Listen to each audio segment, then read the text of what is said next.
Hi, Bill here with NobleMLM.com, and I want to talk about the down and dirty of the last 10 years. And so many people that get out there and get online and create video and channels and try to build a network marketing business or any kind of business will tend to embellish their success and their journey. And somehow we want to portray that we're a lot more successful than we are. And that's not the case here. I want to be absolutely transparent, and I want to share the down and dirty, the ups and the downs, and not to, necessarily feel bad about what I haven't been able to do, but I want to share it because I want to share it with people, and maybe you can relate, and hopefully it'll resonate with you to the point that it'll soak in, and hopefully you can avoid some of the problems I've run into. The problems I've run into over the last 10 years are not uncommon in the field of network marketing or internet marketing for that matter. In fact, almost everything you do in network marketing in the way of marketing online through social media is internet marketing. We just frame it and we put it in the context of network marketing. So I often find myself using the term internet marketing and network marketing interchangeably because they really are. The tactics don't change, the processes, the funnels, the marketing doesn't change because we're network marketers. Network marketing is really our product, and that product gets marketed through the same means and paths and processes and systems that any other product gets marketed online. So excuse me if I use those interchangeably, but I find myself doing it, and I know I do it and don't realize it. But what I want to share with you today is just a little bit about, like I said, the down and dirty of the last 10 years. I got into internet marketing kind of just was intrigued. Actually, it was a lot longer than 10 years ago, and I was entering into grad school, and I came across an internet marketer, and it was a lot different than it is today. And I was very intrigued by it, and I found myself spending a lot of time looking at internet marketing and just all the nuances, and I was really, I guess, entranced, if you will. I was just absorbed, and it really started to interfere with my life as far as grad school went. And so I had to make a choice. So I wrapped it all up, put everything on a thumb drive somewhere, and didn't look at it. For almost 7 years, I didn't even think about internet marketing. One day, I'm sitting in my car, and I kept hearing this ad for real estate to no money down sort of thing, and so I heard it enough times that I was intrigued enough to inquire about some of the details. And they say, you got to hear, the average person has to hear things about 7 times before they respond. I probably heard that ad on the radio 100 times. So anyway, I ordered some material, I spent some money, and it opened the door back up to internet marketing. And what I realized is I wasn't interested in the real estate market or making money through real estate, but I was really intrigued through internet marketing, and that was 10 years ago. So what I did is I started a little business, and I thought I was going to be a one-hit wonder, and I have found out since that I didn't. The reason that I am the reason I am not more successful in network marketing, internet marketing, or whatever you want to call it, is because I had some things happen along the way that kind of stalled me. And if I knew back then what I know today, I guarantee you my story would be a lot different. But I got caught up in some pretty difficult situations that most people, I would say, if I had to put a percentage on it, I would say probably 98% of everybody that gets into internet marketing finds themselves. And the majority of those people just give up and walk away. Well, I haven't given up, I haven't walked away, and I'm not about to. I would rather die failing than give up and not know where this could have led. So I have a little list here of things that that just to kind of remind me. But one of the things that I guess really probably was the biggest crippling factor was shiny objects. And I heard the talk about shiny objects. I didn't even realize what they were because I was I had that shiny object disease, and I was buying all these products. I was, $8 here, $7 there. 10 years ago, it was a lot cheaper than it is today. And every one of those sales pages promised something that didn't deliver. And there was all the upsells, and I didn't understand funnels back then, and I bought a lot of the upsells, spent a lot of time watching videos, and then I'd buy the next shiny object with false promises or false hope, and I'd watch those videos and that training, and then after a while I realized that they were the same, that they were offering the same regurgitated material, but I couldn't stop buying the products because there was something going on in my mind. There was, some endorphin, something happening where I felt like I had to have the next shiny object. This went on for years. I've got hard drives with all these products and trainings and things. And so that was probably, I will say that is probably the single biggest, or next to the single biggest reason for the lack of my momentum and being able to move forward. I got caught up in all that. And so I would encourage you not to get caught up in the shiny object. Figure out what it is you want to do and who you want to serve and what their needs are, and develop something around that. So that was probably the thing. And then, along with that, the way those shiny objects are marketed is that they always claim to have a hack. If I hear a hack, or I hear a shortcut, or the latest and greatest way to quick money, I just go way away from that. I stay clear of that. And I want to encourage you to do the same, as tempting as it may be. And I'm a very curious person, and I want to see what's under the box. I feel like I'm on Let's Make a Deal. Do I want to give up the car for what's in the box in front of me? And there is that temptation to do that. And so I just want to encourage you, just put on blinders and walk away. Put on your blinders and walk away, because what happens with the shiny object is that it distracts you. In the whole process of internet marketing becomes overwhelming. You forget where you were, what you're working on, because you get caught up in this shiny object that leads to nowhere.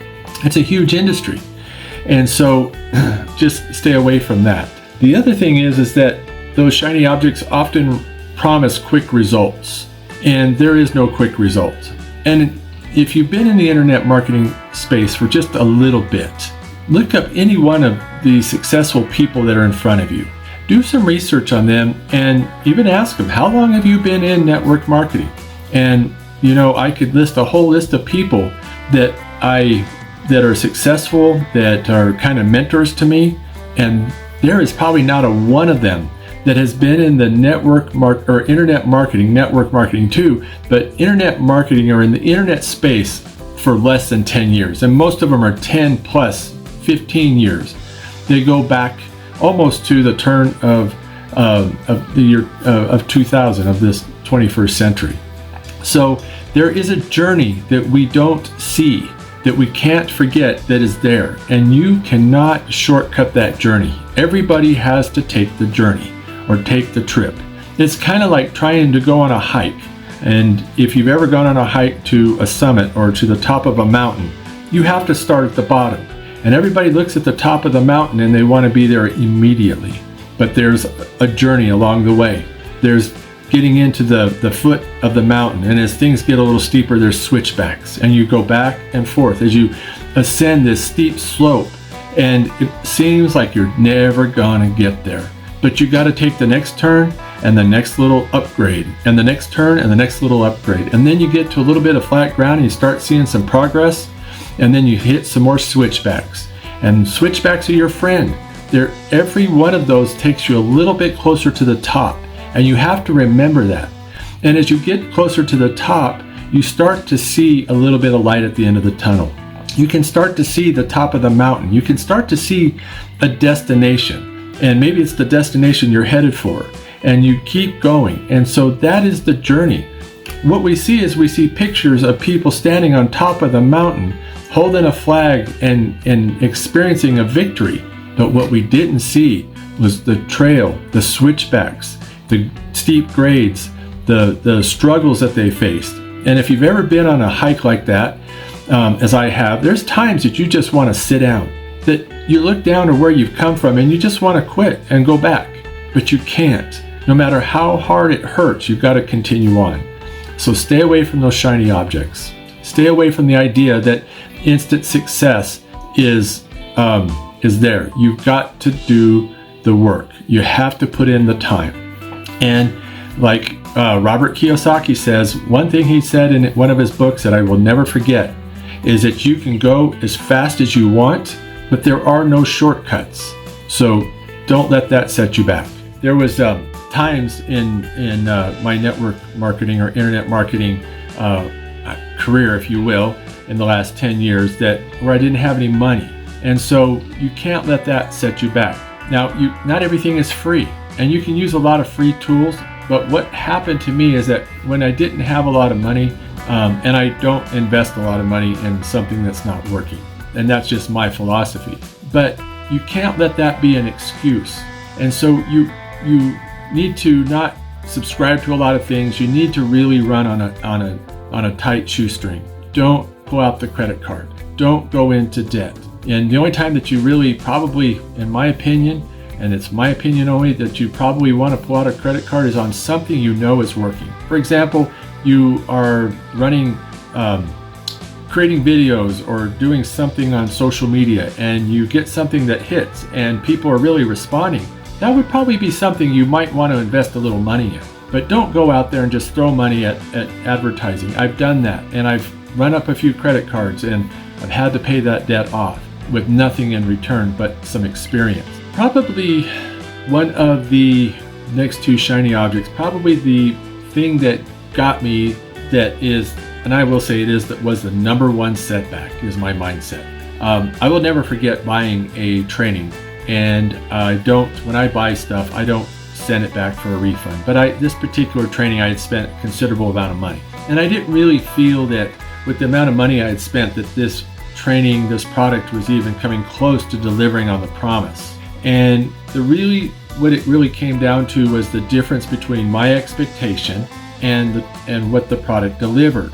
Now, looking back, I felt really cheated that I bought this product. I spent several $100s, and I didn't feel that it was giving me. So mindset was definitely a barrier.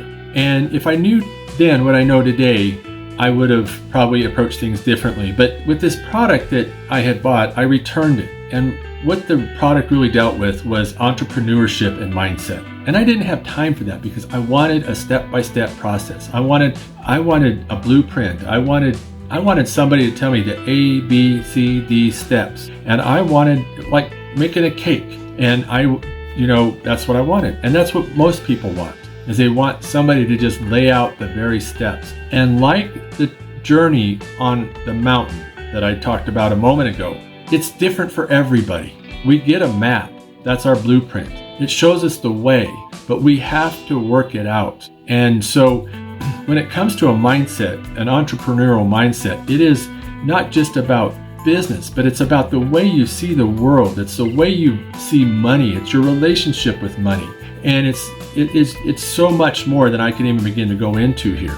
But what I would encourage you to do is to read some entrepreneurial books. And it may not seem like it's your thing at the beginning, but what you're going to find is that it will shape the way you think and the way you approach your business. It'll shape the way you see money and the way that you use money to benefit you and your business. And so if I knew then what I knew today, my story would be a lot different. I wouldn't be talking about the last 10 years. I can talk about all the failures and all that stuff, but it really comes down to just a few core things: mindset, shiny objects, and just not really having a clear focus on where I wanted to go. And it's really simple. I believe that if you want to be successful in internet marketing or even network marketing, identify your audience, identify their needs and problems, their pain points, and create a product that answers that, and keep it really simple and consumable and digestible. Because we have a tendency to want to give everybody everything. When we say in a nutshell, we want to pack it all in a nutshell, and that's not realistic. We got to be able to feed people the information as they need it and as they indicate to us that that's what they need or want. And so that becomes our skill set in as an entrepreneur in internet network marketing, in marketing, period. So that's where I'm at today. I wasn't there 10 years ago, 5 years ago, even 2 years ago. And so it has taken me some time to get there, and I'm pretty hard-headed, and I think I've got things figured out. And today, I'll tell you, I'm just beginning to get things figured out.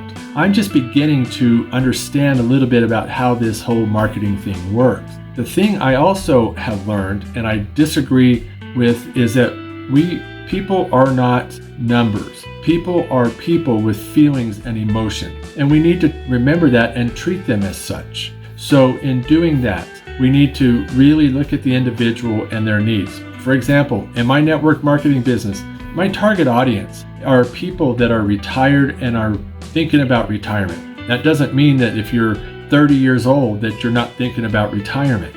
And I realize that we have a huge retirement crisis in this country, in the world perhaps. And one of the ways to get around that is to start a network marketing business. And it's not about the company you choose or the products. There's so much more to it. Again, mindset. And in helping people become successful in network marketing. And that is really my goal. And if you help enough people be successful or experience some level of success, you'll be able to get what you want out of this endeavor, out of life. And so make your focus about helping people first and foremost. And then don't think about selling them a product, but think about solving a problem, helping them on their journey. Now, one of the things I didn't mention about on the journey is that when you go on an excursion in another country, let's say, you always hire a guide, somebody that's made the journey many, many times. And so I encourage you to find that guide. You may not be able to afford the expensive coaching programs. You may not be able to afford many of those things with that kind of interaction, which is nice if you can, and at some point you will. But start out by reading some books on people that have succeeded. And success leaves clues, it leaves crumbs, it leaves things that we can pick up and follow, and it teaches us. And so be the lifelong learner. Be questionable, question everything, be inquisitive, and don't be afraid to make mistakes. Which brings me to the last thing. I was paralyzed by perfection. I spent years trying to get everything perfect before I pulled a trigger, and only to pull the trigger and be so disappointed because nothing was as good as I wanted it. So what I have learned and come to terms with is that I do everything with minimal viable doses, doses. In other words, what that means is I don't put out sloppy. I do my best all the time, but I do the minimum effective dose. And so what that means is that I do what is necessary to get something started, because what I've learned is that the minute I pull the trigger and release a product, or the minute I set out a video or something, I'm learning from that. And I'm learning what I can do to perfect it and make a better product. And that is a process that is present always. So be okay with everything not being perfect. Get it out there and learn. It's like doing video. My videos, they suck. They're horrible. And the videos that I did a long time ago were even worse. And I'm not being self-deprecating. What I'm saying is that there's been a progression of growth through that process. And so don't be paralyzed by perfection, and enjoy the journey and have fun with it, and be yourself. More than anything, as you brand yourself, your brand is you. Brand yourself. Be you. Be transparent. The good, the bad, the ugly, the great, all of that. And people will resonate with that. And I want to thank you for being here with this podcast, this video. And I want to encourage you to go to my website at nobullmlm.com and get a free resource there right on the front page. And comment down below and tell me what your thoughts are about this video and any ideas you have. And I just really appreciate it. If you're sitting here right now, I appreciate you. I want to thank you for watching this video, and I wish you the most success in your business. Have a great day, and God bless you.